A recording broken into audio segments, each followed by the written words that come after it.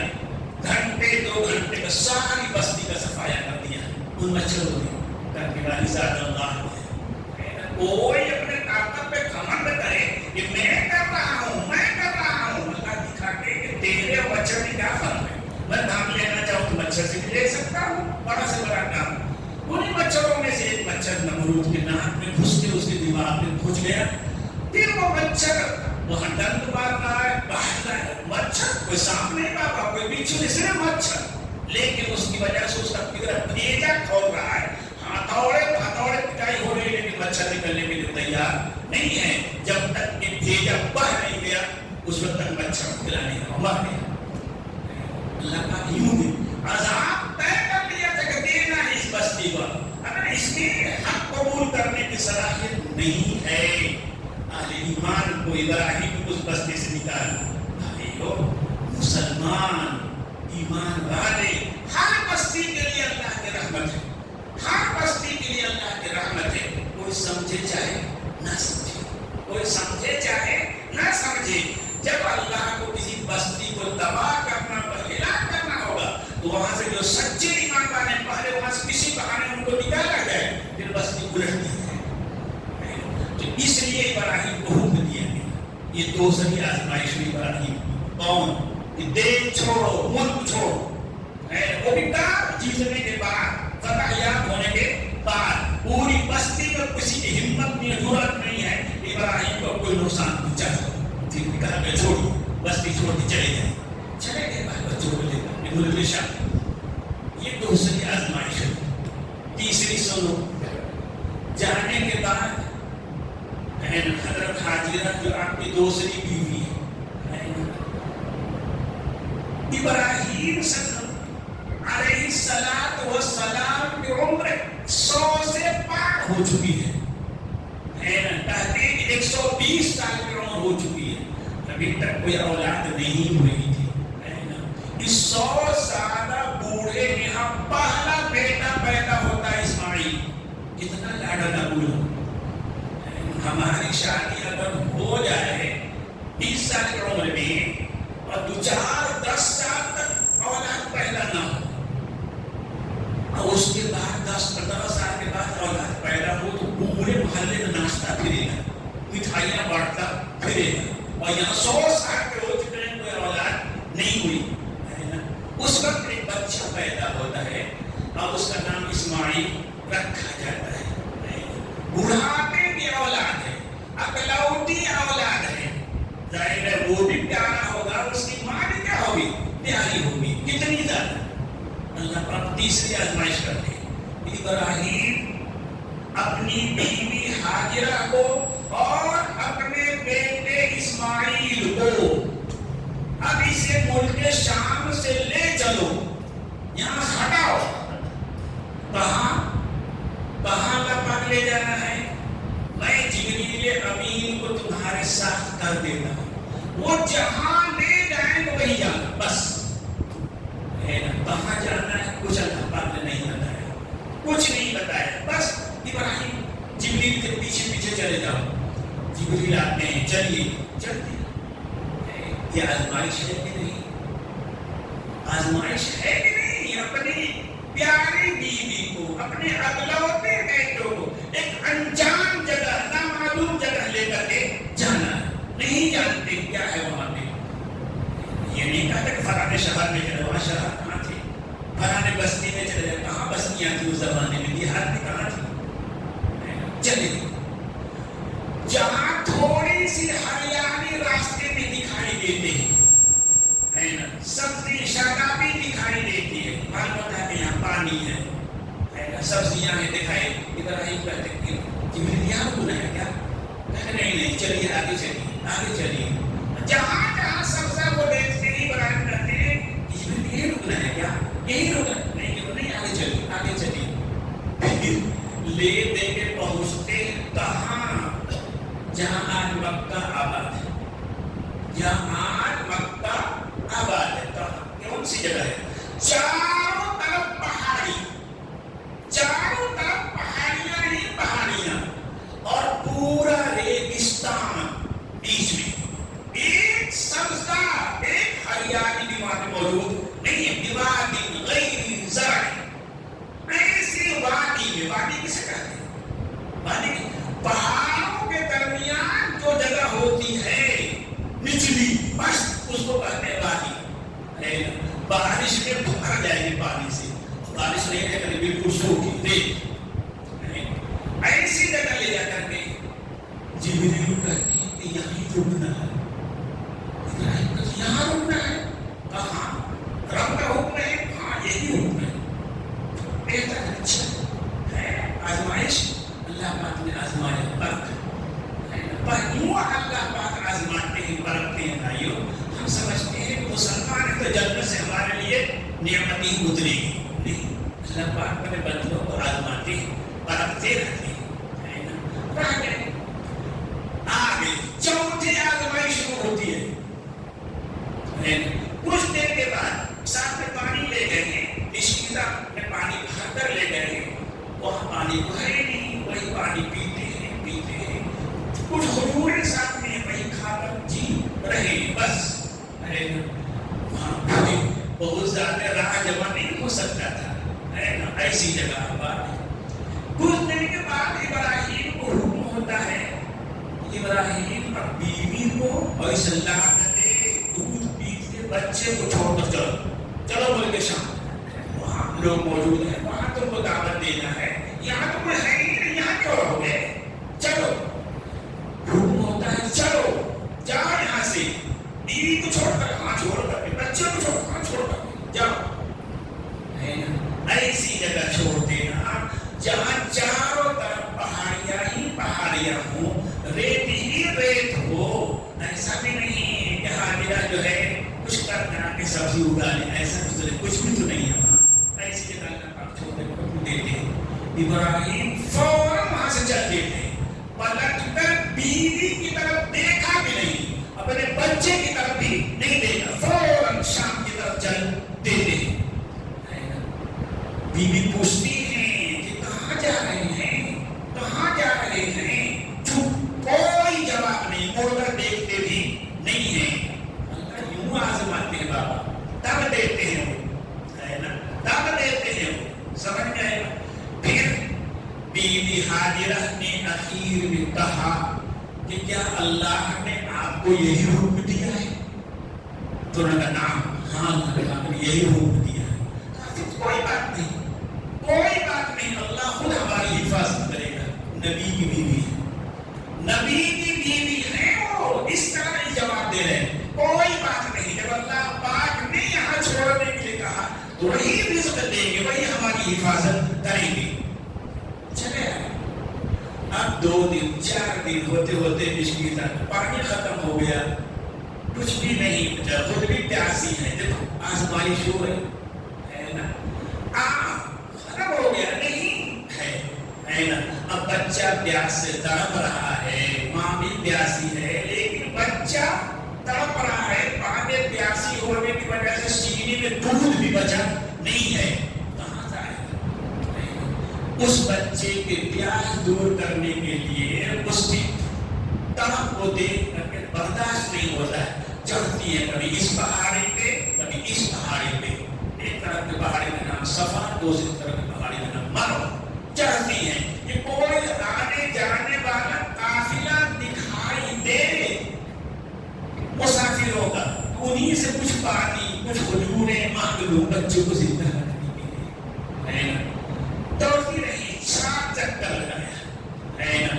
پھر اللہ پاک نے جبریل امین کو بھیجا، ہے نا، اور جبریل امین نے اسماعیل جہاں زمین پہ لیٹے ہوئے تھے، پیر لگا رہے تھے، ابراہیم اس جبریل کو حکم ہوا کہ جاؤ وہی ریگستان میں چشمہ نکال دو۔ اللہ جہاں سے چاہے چشمہ نکالنے کرنے والی وہ ذات ہے، ایسا نہیں تو کنواں کھودیں گے تو پانی نکلے گا، اللہ اس پر مجبور ہے، نہیں، وہ بغیر کنواں کھودے بھی پانی نکال سکتا ہے، وہ نکال سکتا ہے۔ ایسا نہیں ہے کہ کوئی زرخیز زمین ہو وہاں کھودے تو پانی نہیں، ریگستان میں بھی وہ پانی نکال سکتا ہے، ریگ سے نکلا، اور پھر اتنا نکلا کہ 23,000 برس ہو گئے، لیکن پانی ہے بھی ختم ہی نہیں ہو رہا، سارے جہاں میں جا رہا ہے۔ دیکھنے والی ذات اللہ کی، دیکھنے والی ذات اللہ کی، کرنے والی ذات اللہ کی، یہ ہو رہا بابا آزمائش۔ اسی لیے آج بھی حج میں عمرہ میں اللہ پاک نے بیوی حاجرہ و اسماعیل کے یادگار کو قائم رکھنے کے لیے حج عمرہ دونوں میں طواف کے بعد صفا مروہ کے درمیان 7 چکر لگانا واجب ہے، اس کے بغیر حج بھی پورا نہیں ہو سکتا، عمرہ بھی پورا ہو نہیں سکتا۔ جہاں وہ دوڑی تھی وہاں دوڑنا واجب، جہاں وہ دوڑی تھی وہاں دوڑنا واجب۔ یہ اللہ پاک اپنے بندوں کو یوں قبول کرتے ہیں، آزماتے ہیں، نوازتے بھی اللہ پاک۔ پھر کچھ دن کے بعد ابراہیم کو گاہے گاہے حکم ہوتا تھا کہ جاؤ بیوی کو بچوں کو دیکھا۔ اسی طرح ایک مرتبہ ابراہیم علیہ السلام آئے تھے، اب اسماعیل بڑے ہو چکے، چلنے پھرنے کے لائق ہو چکے، آزمائش ہے نا، آزمائش۔ فلما بلغ معه السعی، جب ابراہیم ان کے ساتھ چلنے کے لائق ہو گئے، کام دھندے میں ہاتھ بٹانے کے لائق ہو گئے، تو اللہ پاک نے ابراہیم کو خواب میں دکھایا کہ وہ اسماعیل کو ذبح کر رہے ہیں، اسماعیل کے گدھے پہ چھری پھیر رہے ہیں۔ ابراہیم، اور نبی کا خواب سچا ہوتا ہے، نبی کا خواب سچا ہوتا ہے۔ پہلے دن خواب دیکھا، گھبرا گئے، عربوں کے میرے عرب 100 اونٹ ذبح کیے کہ اللہ پاک بچے کے بدلے اسی 100 اونٹ کو قبول کر لیں۔ دوسرے دن بھی یہی خواب دیکھا، پھر 100 اونٹ ذبح کیے کہ اللہ پاک اسی کو قبول کر لیں۔ تیسرے دن بھی خواب دیکھا تو سمجھ میں آئے کہ نہیں یہ خواب بالکل اپنے ظاہر ہی پہ ہے. ابراہیم کو ذبح کرنا ہی ہے, گلے پر چھری پھیرنا ہی ہے. دیکھا کہ اسماعیل ایک پیڑ کے نیچے بیٹھ کر کھیل رہے ہیں.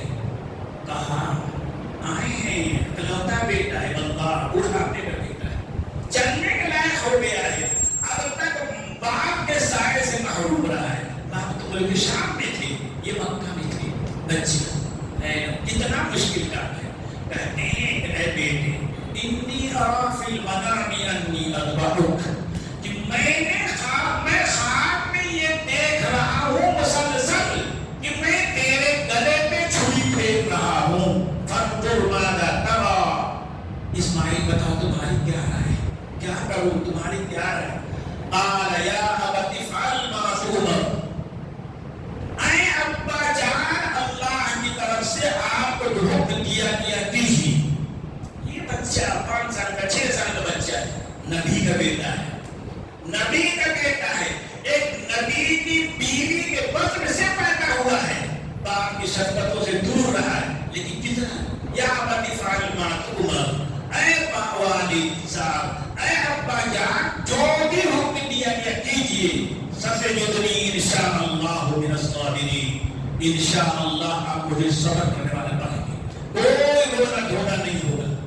واہ آزمایا اللہ باپ نے, ہے نا. پھر ابراہیم نے, آپ سب جانتے ہیں, ابراہیم نے بچے کو لٹایا, ان کے گلے پہ آنکھ بند کر کے چھری چلا دی تھی, لیکن چھری اپنی دعا میں ان کا حکم ہوگا تھا.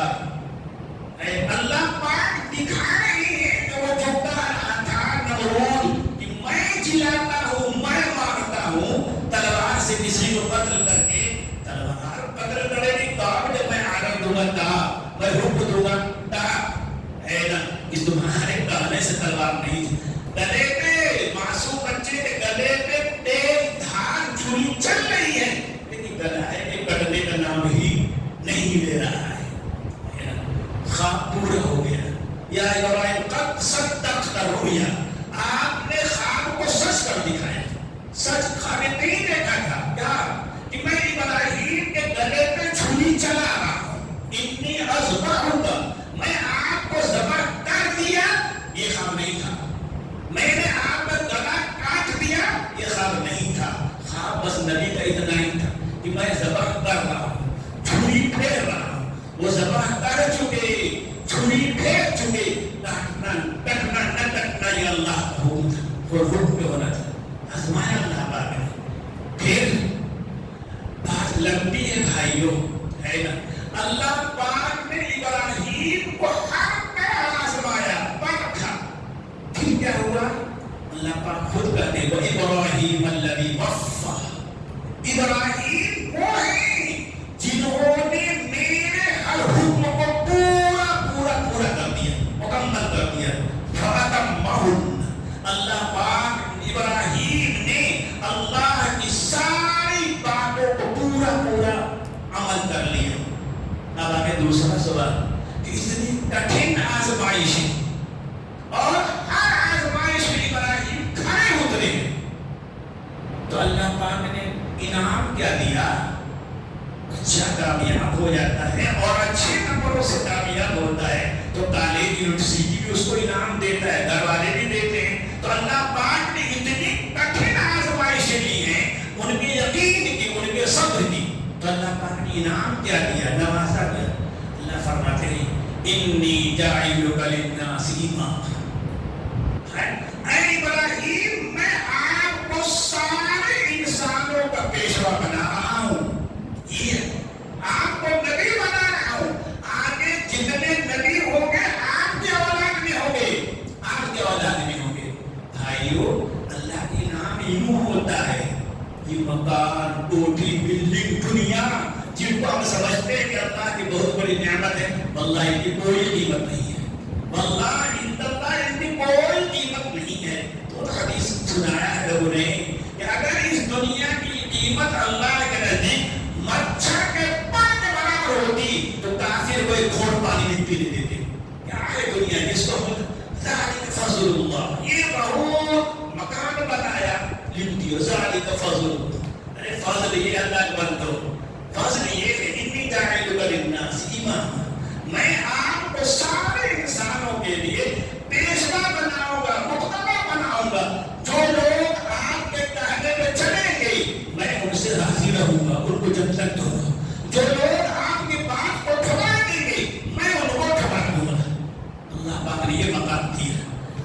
اللہ پاک ہمیں اور آپ نبیوں کے طریقے پہ چلنے کی توفیق دے دے، اور اللہ تعالیٰ ہمیں آزمائشوں سے بچائے، لیکن اگر آزمائش آ ہی جائے تو اللہ پاک ہمیں اس پہ صبر کرنے کی توفیق دے دے۔ سمجھیں یہ ہمارا اللہ کی طرف سے، ہمارا اس میں کوئی بھلا ہے، اللہ ہمارا برا نہیں چاہتے۔